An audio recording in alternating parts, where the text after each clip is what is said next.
tardes, bienvenidos a Conexiones en este viernes 11 de agosto de 2017. Saludos cordiales a usted que como siempre nos acompaña a través de la señal abierta de Canal 23 en los 4 departamentos de la zona oriental de nuestro país, también a quienes nos sintonizan por los servicios de cable de Tigo y Claro a nivel nacional. Nos encuentra también en las plataformas digitales, estamos en el fanpage, en Facebook, TVO Canal 23, en la de Will Salgado. De igual modo nos encuentra en el Twitter a través de Periscope, la transmisión simultánea. Si desea puede descargar la aplicación TVO Canal 23 desde su smartphone y también tiene esa otra forma de poder acompañarnos en el análisis de esta tarde. Voy a recordarles a ustedes los dos teléfonos que estarán habilitados. Si desean participar pueden hacerlo, 2263-0023, 2264-9179, para que tomen nota. ¿De qué vamos a hablar esta tarde? Pues como siempre intentamos hacer una aproximación de análisis y reflexión sobre los principales hechos de la semana y cuáles están planteados. Sin duda alguna que el caso venezolano nos va a ocupar algunos minutos en la reflexión con nuestros invitados de esta tarde, sobre todo porque hay información más reciente que está llegando y hace algunos minutos conocimos información de la BBC de Londres, por ejemplo, donde confirma declaraciones de Donald Trump, donde dice que no descarta una acción militar en Venezuela. Hablaremos obviamente del costo que esto implica para el país, del apoyo sostenido, reiterado, que ha dado también el gobierno de El Salvador, de Salvador Sánchez Serén a través de Hugo Martínez, el canciller, a el régimen de Nicolás Maduro, el tema de la CELAC, de la posibilidad de que pueda hacerse una reunión de la CELAC en nuestro país. Hablaremos también de la tregua entre las pandillas, un poco lo que se está planteando a nivel de los tribunales, declaraciones que han habido ahí. En el centro de todo esto está el expresidente de la República, Mauricio Funes, que está exilado en Nicaragua, pero que todo el mundo está insistiendo que prácticamente a él respondieron en las órdenes sobre este tema. Digamos, y el otro tema pendiente también de elección de magistrados de Cortes de Cuentas de la República, que se ha quedado un tema esta elección para la próxima semana. Pues bien, agradecemos esta tarde que está con nosotros en nuestros estudios acá en San Salvador, Giovanni Galeas, escritor y analista político. Giovanni, bienvenido, buenas tardes. Gracias por invitarme, buenas tardes a la audiencia. Perfecto, de igual forma agradecemos a Ulises del Dios Guzmán, abogado, ex magistrado de la Corte Suprema de Justicia, que nos acompaña para la reflexión y el análisis. Buenas tardes, Ulises. Muchas gracias por la invitación, te agradezco, William, es un gusto estar aquí con Marvin. Bien, perfecto. Antes de iniciar, recordarles Giovanni, que... con Giovanni. Es correcto. Antes de iniciar, recordarles a ustedes de nuestro patrocinador de Conexiones, Almacenes Bomba, la explosión de precios bajos. Tiene una promoción que corre desde este viernes hasta el domingo. En ropa y calzado usted obtiene 25% de descuento y el 5% adicional con la Bomba Club. Insisto, esto termina entonces el próximo domingo. Dicho esto, para comenzar, había pensado que habláramos inicialmente con el tema de la tregua, pero creo que está tomando más relevancia el asunto de Venezuela. Giovanni, quiero comenzar contigo, sobre todo por estas declaraciones que ha dado Donald Trump en Estados Unidos. No es tan usual que un presidente haga alusiones directas, sobre todo en este tema que son declaraciones fuertes, cuando dice que no descartan una acción militar. Hasta hoy se venía manejando más el lenguaje diplomático del diálogo, la negociación y ese tipo de cosas, pero hoy parece que el tono va subiendo. Lo que es inusual es que haya un presidente de una nación tan poderosa que sea tan inestable emocionalmente, en términos psicológicos incluso, ¿no? Pero es todavía más grave de que hay otro peor que él, casi orate, allá en Corea del Norte, un tipo absolutamente desquiciado, cuyo nombre es impronunciable además, pero ya para agravar más la situación en nuestra propia región, en el sur, aparece Nicolás Maduro, que habla con pajaritos y que dice cualquier tontería, por ejemplo, decir lo que no logramos con las urnas lo vamos a lograr con las armas, como si estamos en la América Latina de los años 60, 70, ¿no? Claro. Entonces, bueno, aquí estamos hablando de un juego de tres bandas de desquiciados, ¿no? De personajes que tienen muy poco respeto por la democracia y que pueden poner en serio peligro, o sea, representan un peligro global, pues. Digamos que la amenaza contra Venezuela, bueno, Obama llegó a decir literalmente, Venezuela es una amenaza inusual y extraordinaria contra los Estados Unidos, lo cual es imposible, eso no es cierto. Un país como Venezuela no puede ser una amenaza extraordinaria para los Estados Unidos, en ningún sentido, en ninguno, absolutamente en ninguno. Pero el problema es que el tema de Asia, desestabilizar a esa región, porque ese pequeño país gobernado por un loco tiene a la par a Rusia y al otro lado a China, ¿no? y enfrente a Corea del Sur. Claro. Y eso sí es un problema gravísimo. Además, allí están jugando con armas nucleares. Ahora, para nosotros es grave lo de Venezuela por todas las implicaciones que tiene, porque es parte de la región, pero para nosotros en particular, por las consecuencias con nuestros compatriotas allá en Estados Unidos, con la cuestión del TPS, que ya hay una advertencia clarísima sobre el tema, y entonces no se entiende por qué el FMLN, el gobierno del FMLN, tiene la posición que tiene, pues porque el gobierno del FMLN tiene un compromiso con el pueblo salvadoreño. El deber, el primer deber de un gobierno salvadoreño es proteger a los ciudadanos salvadoreños por sobre sus relaciones de amistad con otros países. Puede entender las relaciones políticas, de lealtad, con aliados estratégicos y tal, eso no está en discusión. Pero el primer deber, de un gobierno es proteger a sus ciudadanos. Perfecto, quedémonos con esa parte introductoria, digamos, sobre el tema. Quiero escuchar la opinión de Ulises sobre esto. Bueno, sinceramente yo lamento de que los Estados Unidos tenga el presidente que tiene respetuosamente, porque los Estados Unidos es un país poderoso, muy fuerte, influyente, sobre todo para nosotros, por el área donde nos encontramos, y ese tipo de expresiones tienden a desequilibrar.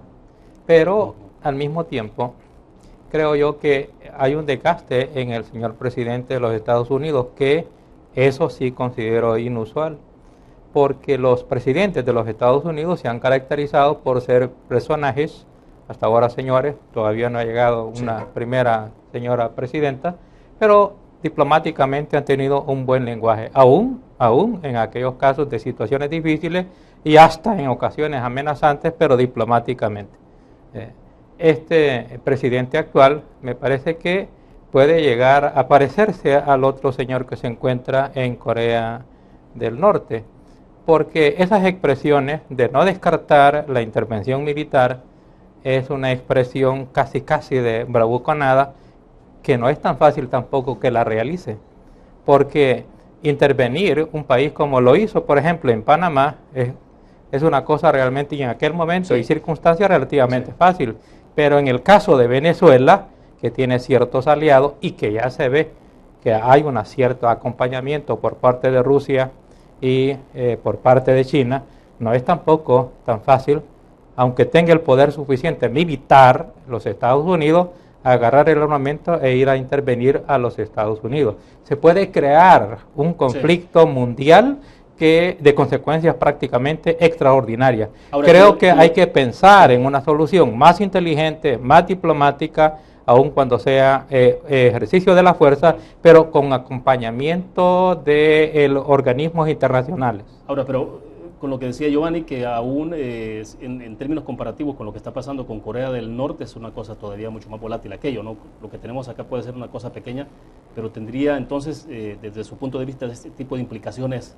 Es que yo lo que veo que podría, lo de Venezuela podría tener implicaciones mundiales si llegase a intervenir Venezuela, aun cuando yo lo que predigo es que sería un disparate, una locura ir a intervenirlo a la fuerza, porque me pareciera ser que está acompañado de Rusia y está acompañado de China, y ya lo ha hecho y han mostrado presencia militar también en estas ocasiones, de modo tal que me parece un disparate de los Estados Unidos hacer ese tipo de expresiones. Creo que tiene el poder, creo que tiene la inteligencia suficiente como para mover organismos internacionales y hacer declinar ese gobierno, que es cosa distinta. Ahora, en el caso de Corea del Norte, el problema es que ese hombre tiene armamento nuclear, y eventualmente una persona razonable, un gobernante razonable, no va a utilizar un armamento nuclear contra la potencia de los Estados Unidos, que tiene muchísimas más armas que ellos.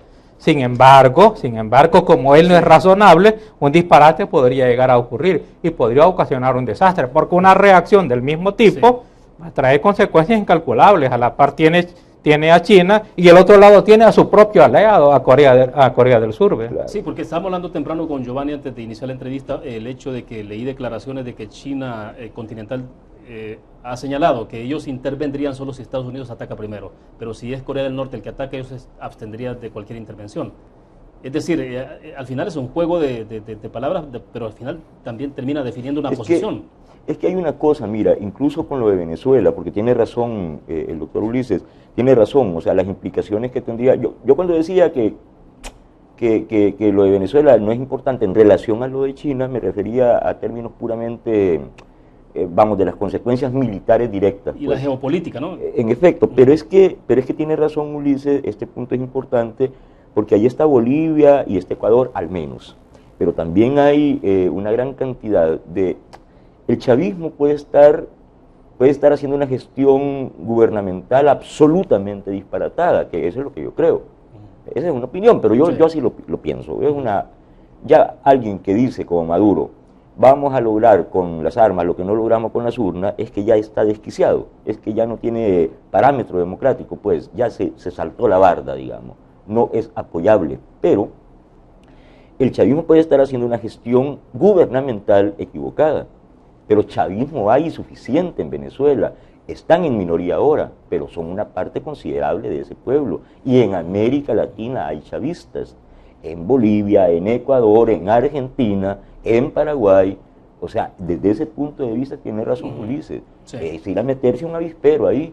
Entonces, la cuestión también, el otro punto que tocaba Ulises, haces una acción unilateral porque eres la potencia, el policía del mundo, o que necesitas el acompañamiento de organismos internacionales, la ONU, la OEA. La misma OTAN habría que ver si es que está en disposición de acompañar una acción. Pero en este caso yo pensaba más en la ONU, como organismo político, pues, que le da una cobertura, una legitimidad democrática a la utilización de las fuerzas de los estados poderosos. Es diferente a lo que ha hecho Naciones Unidas ya, porque hay un pronunciamiento claro sobre los derechos humanos. Pero esa es una cuestión diplomática, no tiene que ver con acciones militares. No. Es una cuestión diplomática, pero es un principio y que puede dar lugar eventualmente a poder tipificar algunos delitos de carácter internacional y eventualmente lograr incluso hasta la intervención de la Corte Penal Internacional, pero yo lo que sugiero es que utilicen la institucionalidad de la ONU y la institucionalidad de las instituciones, en este caso Corte Penal Internacional, que puede eventualmente, si se lo logra tipificar que es posible algunos delitos, entonces tendríamos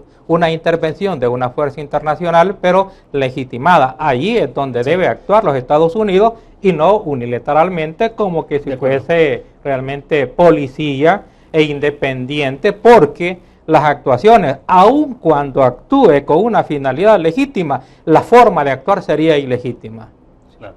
Ahora bien, nos hemos quedado hablando un poco sobre el discurso, la retórica de Donald Trump, que es, claro, tiene consecuencias, es fuerte, pero todavía no sabemos si va a pasar o si lo ha dicho, porque ya decían ustedes un poco de la bravuconada de Donald Trump. Pero vaya, hablemos ahora de la cuestión con lo que tenemos hasta hoy, que es la posición de El Salvador, respaldar consistentemente a Nicolás Maduro, al régimen de Nicolás Maduro a través del canciller. Luego incluso me llamó la atención, por ejemplo, en la reunión que hubo, donde estuvo el canciller, estuvo Nicolás Maduro y todos los demás miembros, donde Nicolás Maduro fue el que dijo que había que hacer una CELAC y hacerla en El Salvador. Me pareció extraño que no lo hiciera en todo caso el canciller, pero que lo hiciera Nicolás Maduro. Como, no sé, me pareció una cosa muy sobrada de parte de Nicolás Maduro, pero bueno. Es que, tu opinión, el que paga la canción, digo, el que paga la orquesta pide la canción. ¿Así? Y la chequera es de 900 millones, o fue. Entonces se considera Nicolás Maduro con suficiente... Bueno, yo no sé si es así, pero uno puede sospechar cosas. Pero mira... Es una interpretación de... Pero mira, es bien delicado el punto, porque en términos políticos, digamos, cuando el FMLN fue guerrilla, el FMLN histórico, estaba la guerrilla sandinista, la guerrilla guatemalteca, habían guerrillas en Sudamérica, muchas guerrillas, muchos grupos, con más o menos éxito, ¿no? Entonces, sí era una fraternidad revolucionaria, ¿no? Y por definición, la solidaridad entre insurgentes en la izquierda, esto es así. Entonces, bueno, a mí no me gusta el régimen cubano. Yo considero que ese país, incluso siendo guerrillero yo en aquel tiempo, desde mi organización se consideraba que Cuba era una dictadura, le decíamos un estado policíaco. Así se definía desde el ERP a Cuba. ¿Verdad? No gustándome ese régimen, sin embargo, yo debo reconocer que Fidel Castro fue sumamente generoso en términos de solidaridad con la lucha del pueblo salvadoreño, con la lucha insurgente, pues, del pueblo salvadoreño. Claro. Igual los sandinistas, con el pueblo salvadoreño. Entonces, entre los revolucionarios en la izquierda, las lealtades, los aliados, que hay aliados tácticos, aliados estratégicos, de mal gusto, ir a morderle la mano a quien te ayudó en un momento.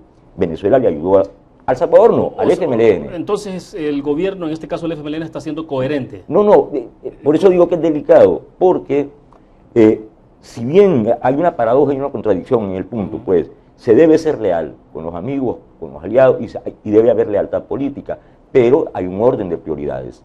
La prioridad 1, por eso repito, la estratégica, la 1, y el deber constitucional del partido en el gobierno, del presidente del gobierno, es proteger a los ciudadanos salvadoreños por sobre sus amistades extranjeras y sus lealtades con los aliados políticos internacionales. Además se convierte en representante del presidente de todos los salvadoreños. ¿Qué pasaría? Aunque no lo hayan votado algunos. Totalmente. ¿Qué pasaría si no prorrogan el TPS en Estados Unidos para nuestros compatriotas? ¿Qué pasaría con toda esa gente? ¿Qué pasaría con la población salvadoreña que recibe remesas? ¿Qué pasaría con nosotros con una bomba demográfica encima? ¿Qué pasaría? Entonces, jugarse eso por sudar una calentura ajena no tiene ningún sentido. Para terminar, si me permite, yo voy a hacer un llamado.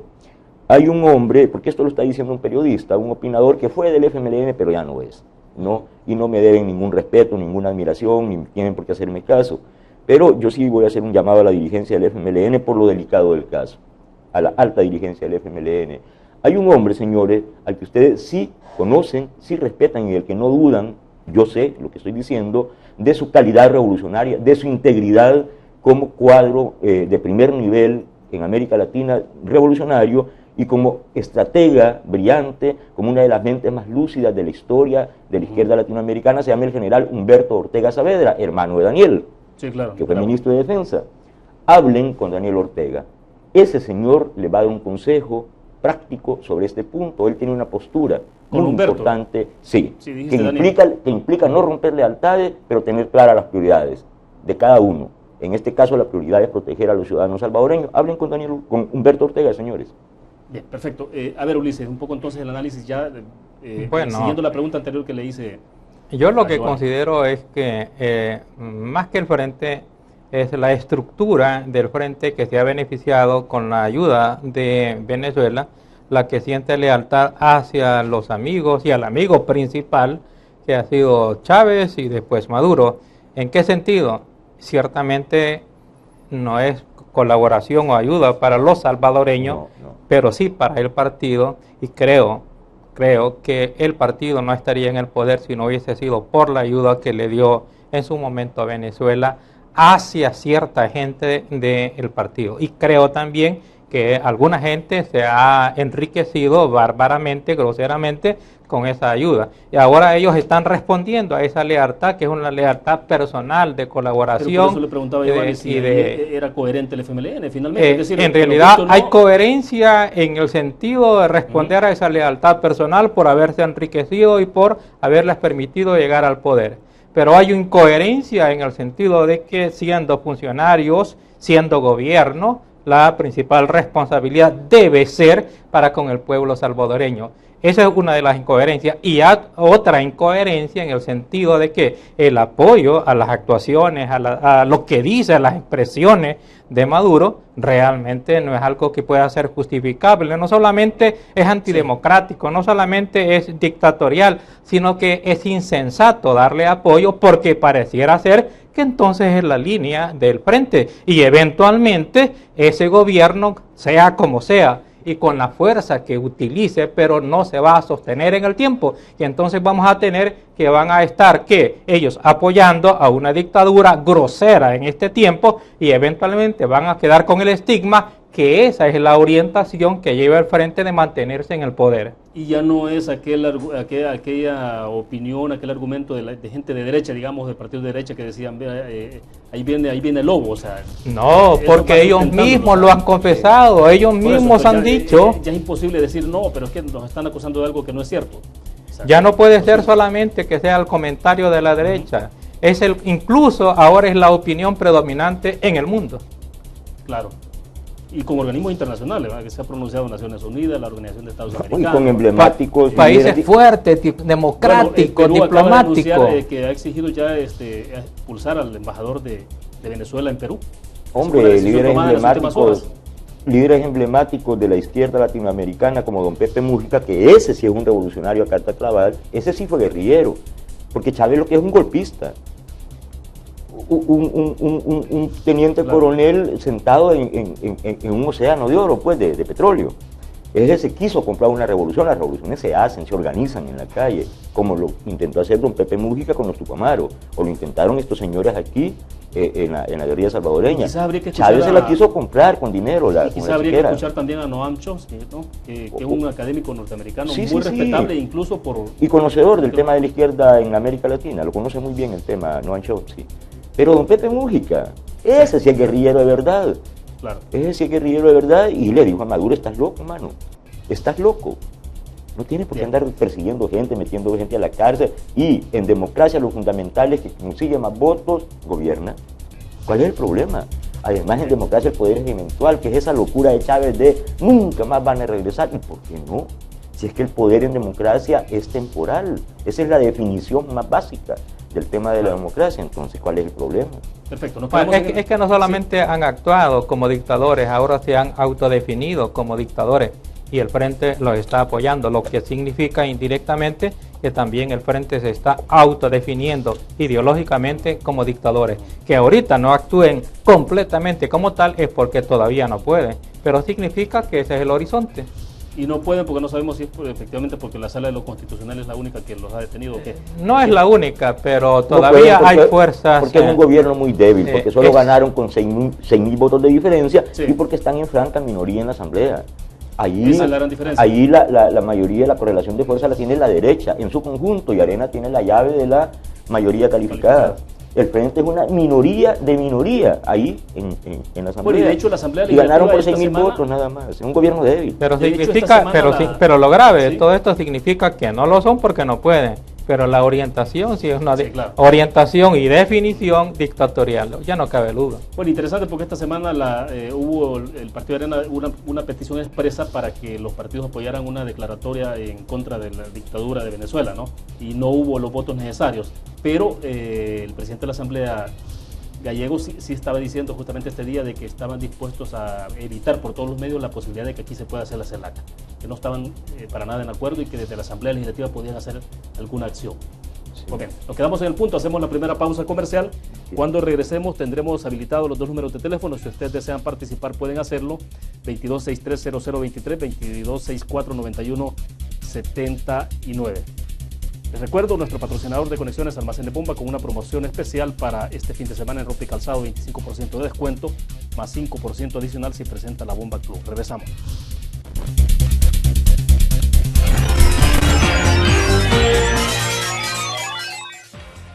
En Oriente, recuperamos más de 33 kilómetros de la ruta Sirama entre San Miguel y La Unión. Garantizamos la conectividad en ruta militar, el mantenimiento de la carretera panamericana, la renovación vial de la zona urbana e intensificamos las obras de modernización de Avenida Roosevelt en San Miguel, que incluye la colocación de una nueva capa de asfalto, mejoras constructivas en la vía, ciclorruta, dispositivos de inclusión y señalización vial. Fovial, conectamos el progreso con la gente. Gobierno del presidente Salvador Sánchez Serén.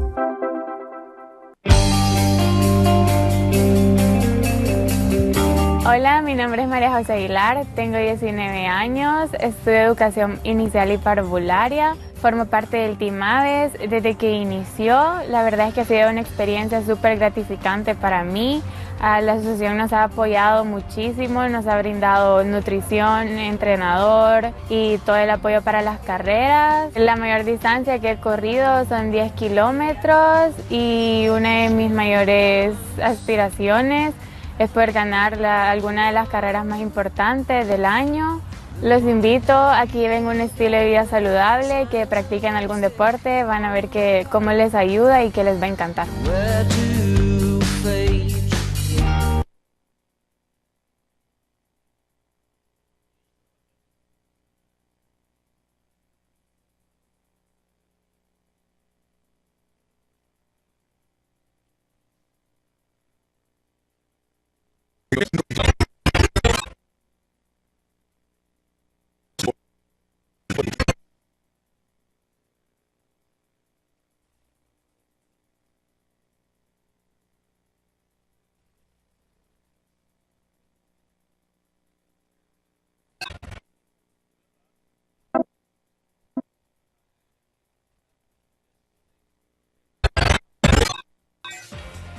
En Oriente.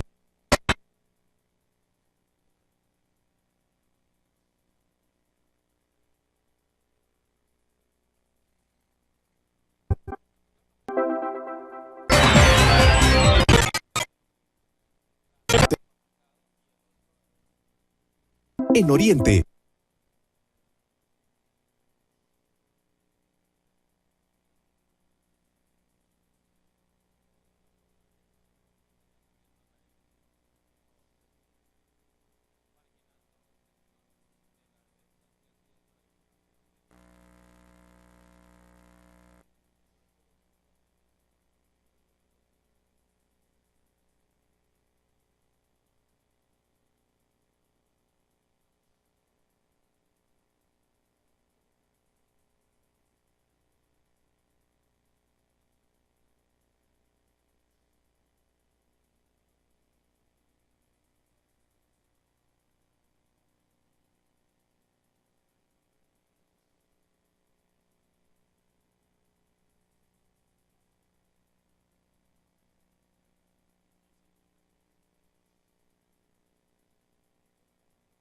En Oriente, recuperamos más de 33 kilómetros de la ruta Sirama entre San Miguel y La Unión. Garantizamos la conectividad en ruta militar, el mantenimiento de la carretera panamericana, la renovación vial de la zona urbana e intensificamos las obras de modernización de Avenida Roosevelt en San Miguel, que incluye la colocación de una nueva capa de asfalto, mejoras constructivas en la vía, ciclorruta, dispositivos de inclusión y señalización vial. Fovial, conectamos el progreso con la gente. Gobierno del presidente Salvador Sánchez Serén.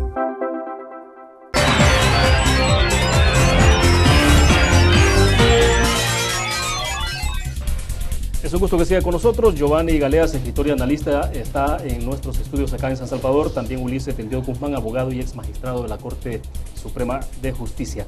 Ahora bien, para ir cerrando un poco sobre el tema anterior, el impacto que esto pueda tener el tema venezolano, un poco cómo se puede plantear esto, Giovanni, sobre todo porque tenemos elecciones para diputados y alcaldes el 4 de marzo del próximo año. La elección pasada, en la segunda vuelta, la definió en gran parte el tema venezolano. La crisis en la que se metieron justo en ese momento en Venezuela repercutió en El Salvador y le dio oxígeno a Arena. Y el Frente tuvo serios problemas. Habían ganado con 300.000 votos la primera vuelta y terminaron ganando con 6.000 votos. Además, votos impugnados. Votos impugnados. Bueno, el desenlace de lo que pueda pasar en Venezuela, porque es que yo no confío en la sensatez del equipo dirigente en Venezuela, un demente y perdón, yo sé que usted es mucho más elegante y fino en ese tipo de calificativo, pero es que cuando pienso en Diosdado Cabello y en las tonterías que Maduro ha hecho, se me sale, pues, ¿verdad? Diosdado Cabello no es un líder político. No es un líder político, no es un hombre de izquierda, ese es un ladrón, un delincuente, un narcotraficante, eso es Diosdado Cabello, no merece ningún respeto como político. Bueno, si pueden hacer tonterías y van a seguir capturando gente de la oposición, de la MUD, de la Mesa de Unidad, si van a atropellar a los diputados ¿cuál es la fuente de soberanía? Pues es el pueblo. El pueblo en su mayoría. ¿Sabes cuántos diputados sacó en la elección de diciembre el chavismo? 55. ¿Sabes cuántos sacó la oposición? 120 y tantos. Es decir, más del doble. Sí, claro. Una decisión popular. ¿Y quién hizo la elección? ¿Quién la administró? El chavismo, el gobierno, con un tribunal electoral de ellos. Y el pueblo votó así. ¿Y porque lo desconocen? Perfecto. Nos están escribiendo a través del Facebook, por ejemplo, nos dice Pedro Flores, buenas tardes, Estados Unidos no ha dicho que Venezuela es un país peligroso para Estados Unidos, está diciendo que Venezuela está matando venezolanos, gente inocente. No, señor, perdón, lo que dijo Obama fue textualmente, mi cita es literal, dijo, Venezuela representa una amenaza inusual y extraordinaria para los Estados Unidos. Eso es textual, señor. De acuerdo. Cristian Paz dice, por eso mismo ninguna persona que va a servir al pueblo debería aceptar ninguna ayuda económica de otros gobiernos extranjeros. Bueno, es que habría que considerar las dos proposiciones. Una persona que va a servir al pueblo, ya tener la primera premisa, que muchos no van con la intención de servir al pueblo. Van como candidatos a un cargo público, que es cosa distinta.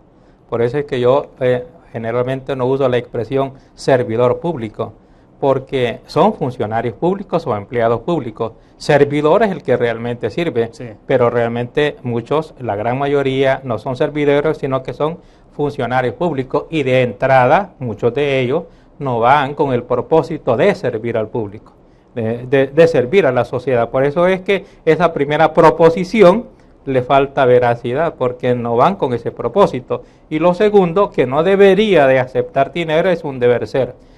La realidad es que van con ese propósito de recibir dinero cualquiera que sea la fuente, bien sea fuente interna, fuente externa, fuente legítima, ilegítima. Bueno, si tenemos que incluso hay funcionarios que se vinculan hasta con el narcotráfico, pues entonces eso nos está indicando de que de entrada, de principio, nunca hubo una intención del servicio a la sociedad. El problema, en mi opinión, en realidad no son esos funcionarios públicos que llegan a esa categoría, realizan esas actuaciones de corrupción y de perversión, de daño a la sociedad. El problema somos nosotros, los votantes, que no logramos visualizar y entender el partido o los partidos políticos, o específicamente a las personas y los candidatos, cuáles son los propósitos, las intenciones, aparte de las palabras, porque el político le puede ofrecer y decir cualquier cosa. Es el ciudadano el que no debe dejarse engañar por las expresiones de los políticos y saber distinguir y votar por quien debe de votar, independientemente, incluso, yo lo voy a decir porque generalmente la sociedad salvadoreña es algo así como una sociedad que se deja llevar por el estruendo publicitario, como que si la publicidad fuera garantía de pureza de los funcionarios o de los partidos políticos, o como que si el partido político estuviese petrificado, sí, en el sentido de ser grande y que va a seguir siendo grande. No, señores, los partidos políticos no son tan grandes ni son tan fuertes. Sí, somos nosotros, sí, los que lo hacemos grande o fuerte, votando inercialmente por los partidos políticos. Entonces, con la fotografía que tenemos en este momento de lo que está ocurriendo, digo, porque falta mucho trecho todavía, faltan varios meses para la elección, pero con lo que tenemos de fotografía en este momento, ¿cómo se anticipa entonces la elección del 4 de marzo?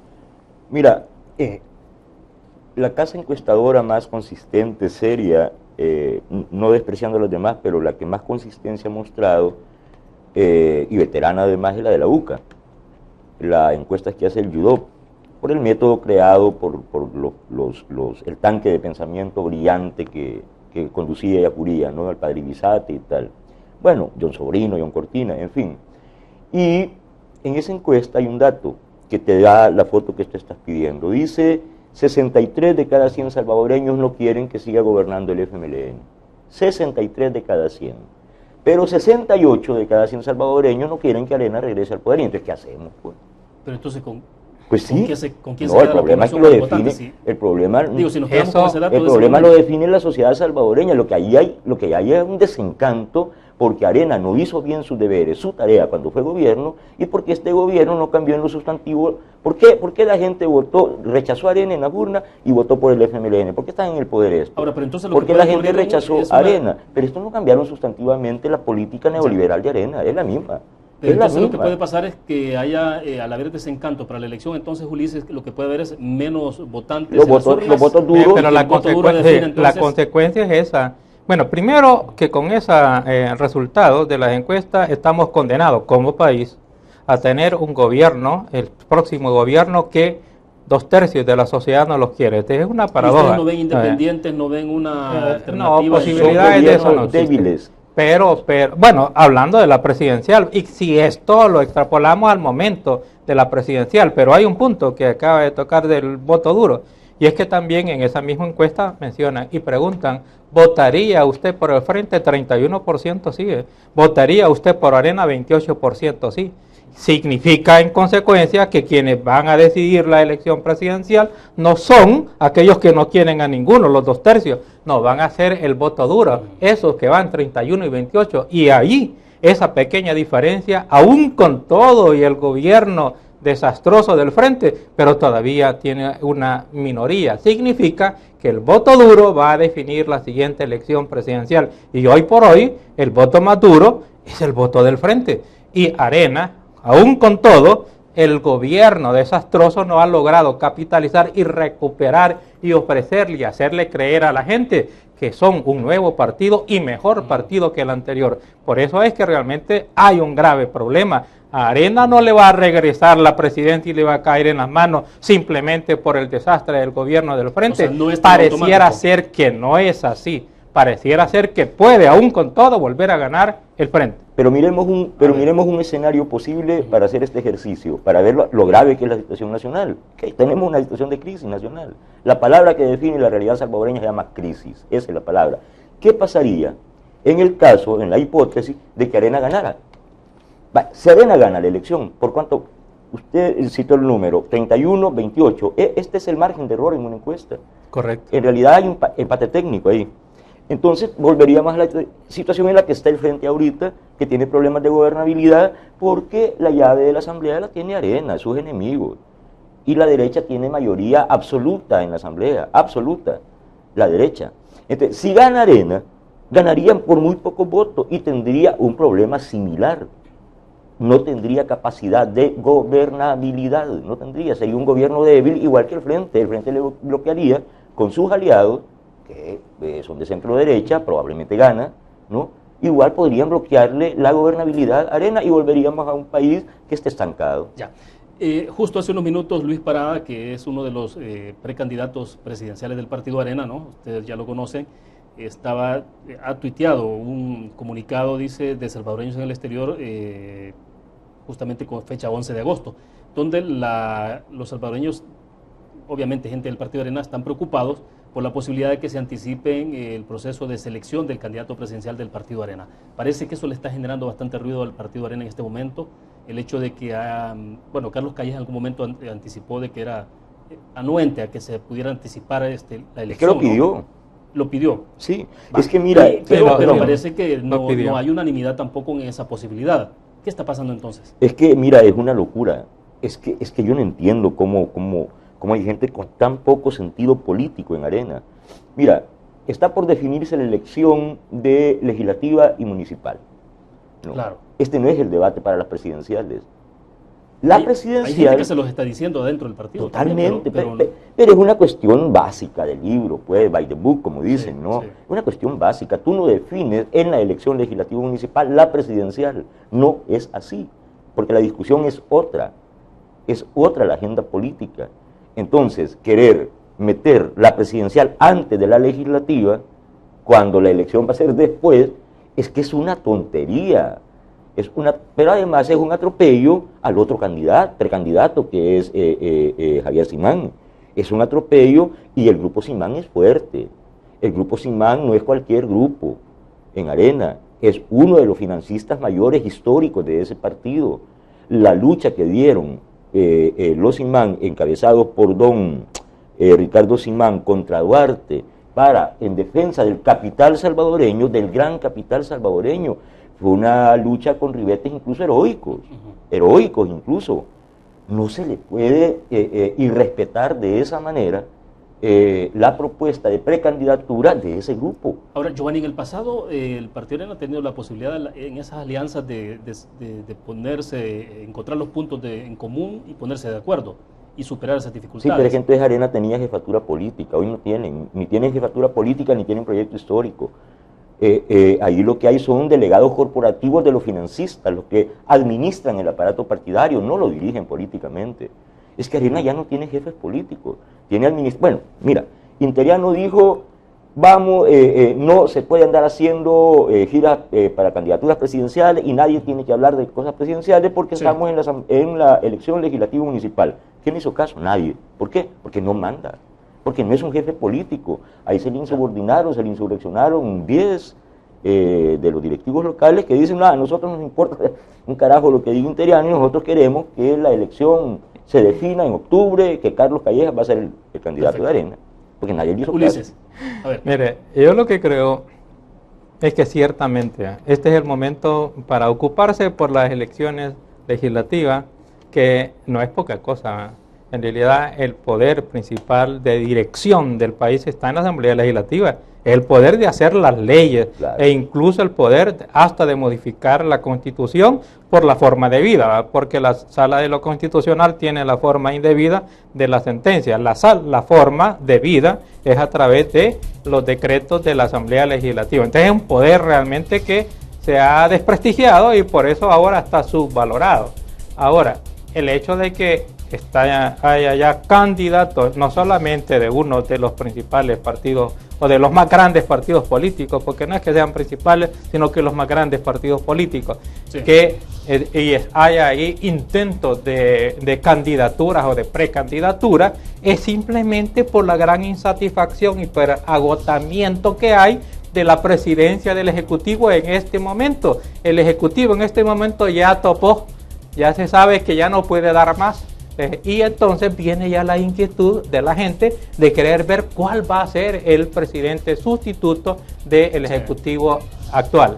Eso por un lado. Ahora, si bien es cierto, como regla básica, en principio deben de ocuparse de la Asamblea Legislativa, de los candidatos, de la propuesta legislativa, de la oferta legislativa, y como se habla incluso de posibilidad de reforma de la Constitución, entonces también hasta de propuesta de reforma en la Constitución para que el votante pueda eventualmente votar con conocimiento de cuál es la propuesta de la orientación de reforma que van a llevar. Sin embargo, hay otra cosa, hoy hay un punto, y es el hecho de que yo admitiría y me parecería que sería sensato o hasta conveniente, más bien políticamente, que hubiesen anticipos de probables candidatos presidenciales que tuviesen liderazgo. El problema es que los probables candidatos presidenciales no tienen liderazgo. Y porque si tuvieran liderazgo, entonces un liderazgo fuerte y unificador de partido cohesionaría la política legislativa y municipal. Bien. Pero como no lo existe, entonces el resultado de eso es las contradicciones internas de partido. Perfecto, nos quedamos en el punto. Cuando regresemos vamos a avanzar porque ya vamos al último corte. Nos falta que hablar sobre la decisión de la Sala de lo Constitucional que por unanimidad suspende la entrada en vigencia de la ley de reformas a la ley de extinción de dominio y el tema de la tregua también, que me interesa la opinión de ustedes. Vamos a una pausa comercial, regresamos.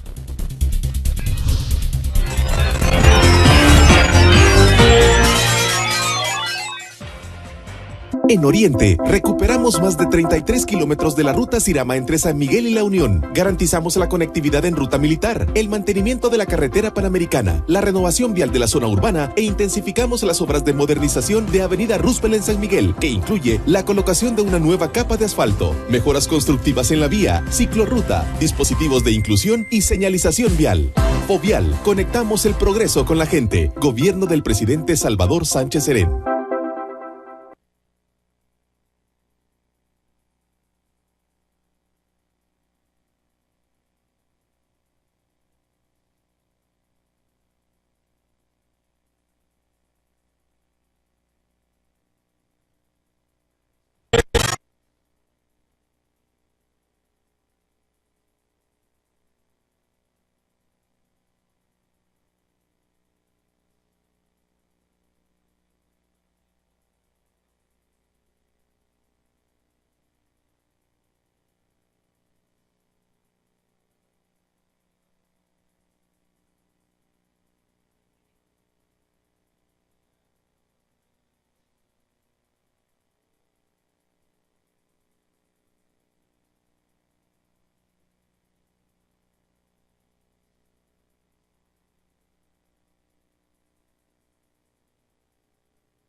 comentarios adicionales que están llegando a través del Facebook. Por ejemplo, Ricardo Sosa dice: un cordial y respetuoso saludo para sus invitados, excelente planteamiento y muy ilustrativos. Lito Reyes Cruz, desde Estados Unidos, nos está viendo él, por cierto, buen amigo.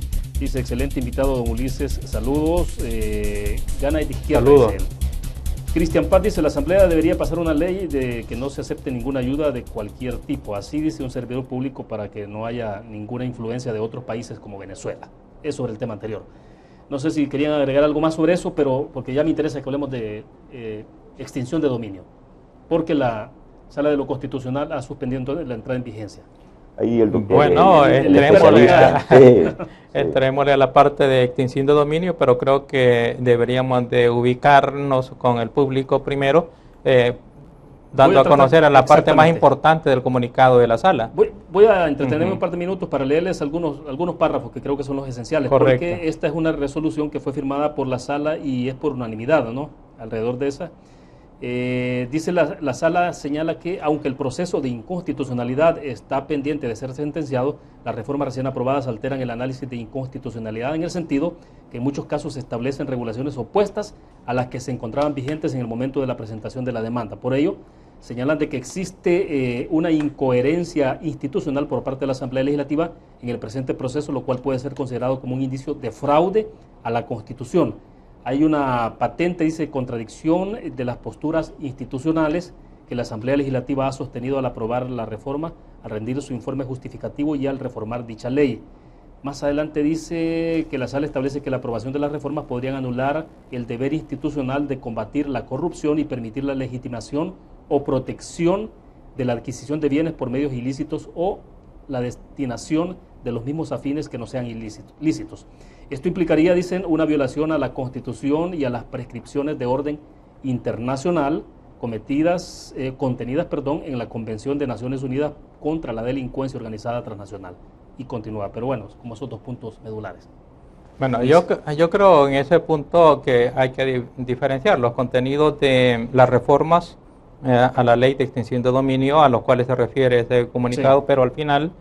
Pero en las primeras partes se está refiriendo a la actuación de la Asamblea Legislativa y considera que la actuación de la Asamblea Legislativa es una especie de contradicción institucional, porque las reformas contradicen, de algún modo dice, los contenidos de la ley original. Pues naturalmente, si por eso son reformas, si no contradijese los contenidos originales, pues sí, entonces no habría reforma alguna.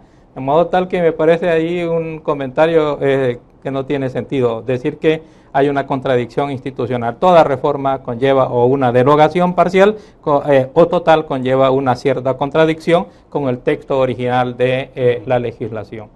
Ahora, si tiene o no tiene legitimidad ya esa reforma, depende también del sentido que le da la Asamblea Legislativa, porque la Asamblea Legislativa, equivocada o no, pero lo que pretende con la reforma es corregir las inconstitucionalidades que considera o inconveniencias que considera que tiene la ley. ¿Tiene o no la Asamblea Legislativa la atribución de modificar su propia legislación para corregir inconstitucionalidades o inconveniencias de la legislación? Por supuesto que la tiene.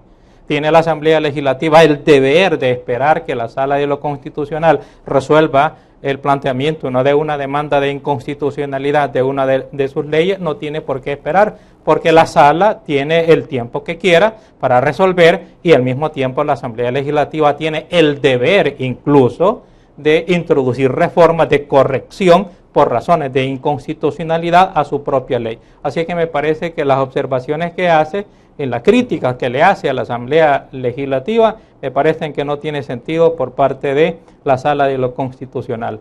Luego, la última parte, que no se refiere al contenido específicamente, sino que a la calificación que dice... Que es un comunicado de una sola página. Sí, correcto. Lo que ocurre es que entonces, por eso nos tenemos que basar en ese comunicado, porque es la modalidad que tiene ahora por cierto, no estoy diciendo que es ilegal, pero no legal, porque esa no es una comunicación oficial, pero proviene de la sala. Entonces da lugar a que comentemos hasta donde nosotros podemos llegar en este momento. Sí. Pero hace una calificación que es un prejuzgamiento, porque está diciendo en la parte de la reforma que es lo que anularía, precisamente dice, la posibilidad del combate a la corrupción de la ley en su texto original. Sí. Hay un prejuzgamiento del contenido de la reforma, que es impropio de un juzgador prejuzgar, porque está diciendo ya más o menos por dónde va a venir el contenido de la sentencia.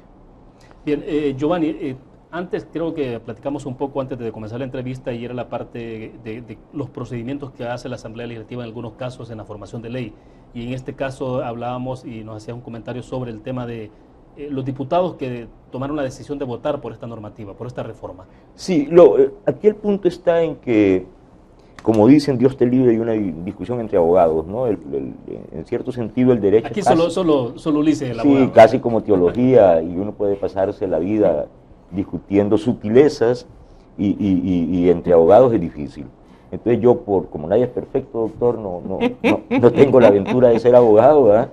Entonces, mira, ese punto lo voy a dejar porque me parece más sustantivo otro punto. Sí, en efecto hay dos...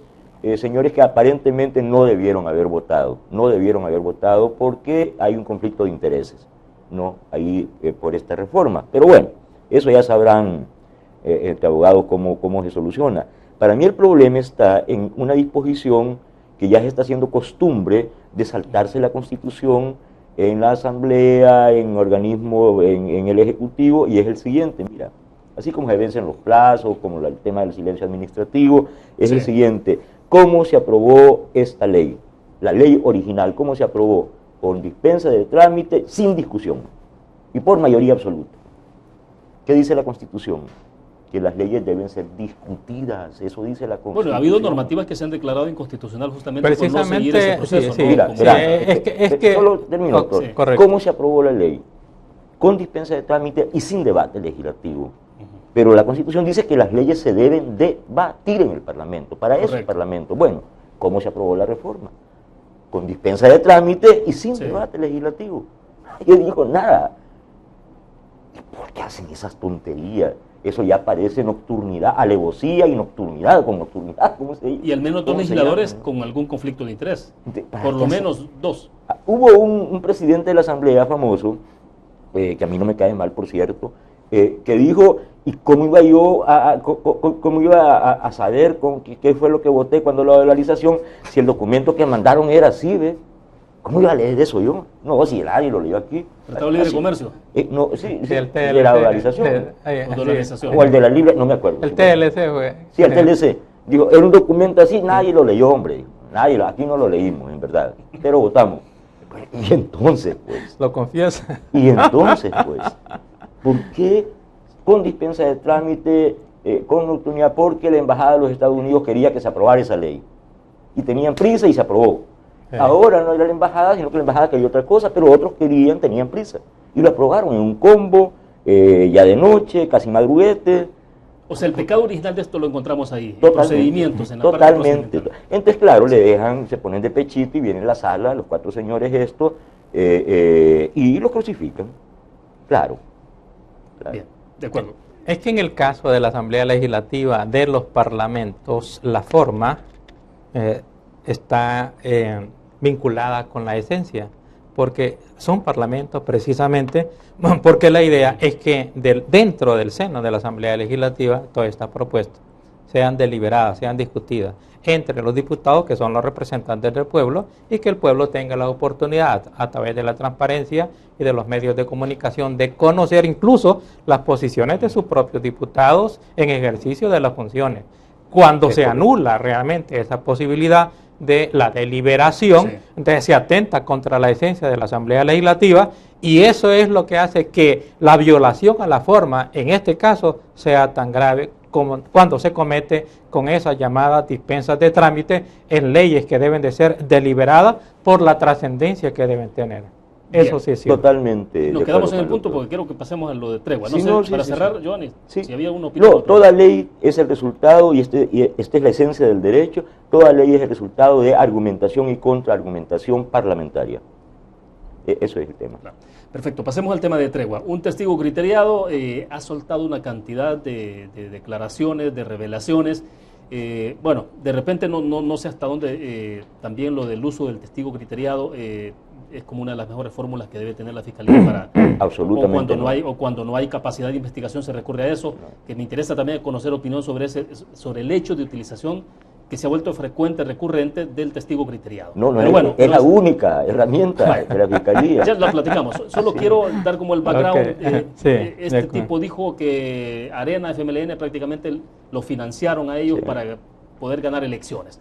Uno dio 100.000, el otro dio 150.000, pero bueno, el asunto es que hay dinero distribuido, se supone, y este tipo participó. Pero todo el mundo, los funcionarios o exfuncionarios, están cargando las cuentas prácticamente al expresidente Mauricio Funes, que está asilado en Nicaragua, diciendo... bueno, al final de cuentas esto fue una política de Estado, dicen algunas, otros dicen política de gobierno. El vicepresidente Óscar Ortiz ha dicho, no, digo, política de gobierno de Estado no puede haber, digo, porque no hay ni siquiera un documento escrito sobre esto. Pero bueno, a ver. Bueno, si quiere, al comentario con relación a la legitimidad de la utilización del llamado testigo criteriado, y digo mal llamado, porque la ley, el artículo 18, 19, 21 del Código Procesal Penal no utiliza esa expresión testigo criteriado, utiliza la expresión, el título propio de imputado criteriado, porque aquel a quien le dan el beneficio del criterio de oportunidad de dispensarle el procesamiento y eventualmente la pena es un imputado, alguien que ha cometido delito. No un testigo. No es propiamente un testigo. Ahora, a esta persona en principio debe tener menor culpabilidad o grado de reprochabilidad para poder ser utilizado como imputado criteriado. Pero al mismo tiempo el problema de estos imputados criteriados y esa secretividad con que se manejan es que a través del imputado criteriado hay una especie subliminal en los juzgados de pretender creer que lo que dice el imputado encapuchado es verdad más que lo que dice cualquier otro testigo. Y eso hace de que se convierta más que los mismos ministros, más que cualquiera otro. Y eso hace entonces que ya la Fiscalía descanse en el sentido de que ya no tiene necesidad de afinar los instrumentos y sobre todo la policía y la Fiscalía de la investigación técnico-científica, porque ¿para qué mejorar la investigación técnica-científica si a través del imputado criteriado, así como antes las confesiones encapuchadas y de tortura eran la reina de la prueba? Usted ya había declarado, está medio muerto, pero usted ya había confesado y en consecuencia eso es prueba e independientemente de lo que dijeran los demás. Hoy es algo parecido con el imputado criteriado. El imputado criteriado dijo tal cosa y eso le dan una relevancia y una credibilidad mayor a la de cualquier otro testigo. No obstante que hay una contradicción. Alguien dijo de la Fiscalía, no, el señor exministro de Seguridad no tiene credibilidad porque es un testigo, dijo, interesado. Si eso fuera cierto, digo, de que el interés desacredita y le quita la credibilidad del testigo, ¿quién mayor interesado que el imputado criteriado, que precisamente a cambio del dicho verdad o mentira le van a eximir de la responsabilidad penal, señores? En consecuencia, yo creo que utilizar a esa figura, y sobre todo ahora sistemática y consistentemente, ha introducido un daño dentro de la legislación, porque es un mecanismo de supuesta prueba que tiene la propensión a convertirse en fraude procesal. Visto así, entonces, Giovanni, ¿en qué podría terminar este juicio? Mira, yo no sé, como todavía... Si hay una conmoción, ¿no? Sí, escuchar lo que pasa es que hay una novelería en los medios que hasta cierto punto puede ser comprensible, pues, por todo el sentido de la novedad y el morbo y el chismerío y tal, ¿no? No voy a venir yo ahora a pontificar sobre qué es malo. Sí.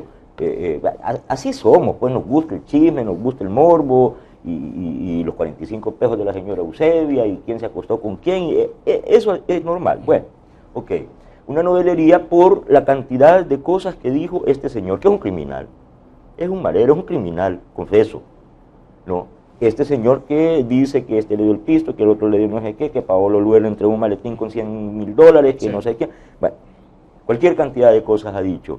Eso no basta ni para condenar a nadie, ni para hacerse ya, en algunos periódicos ponen, tal persona hizo tal cosa. No, eso es lo que dijo este. Correcto. Claro. No es que la hizo.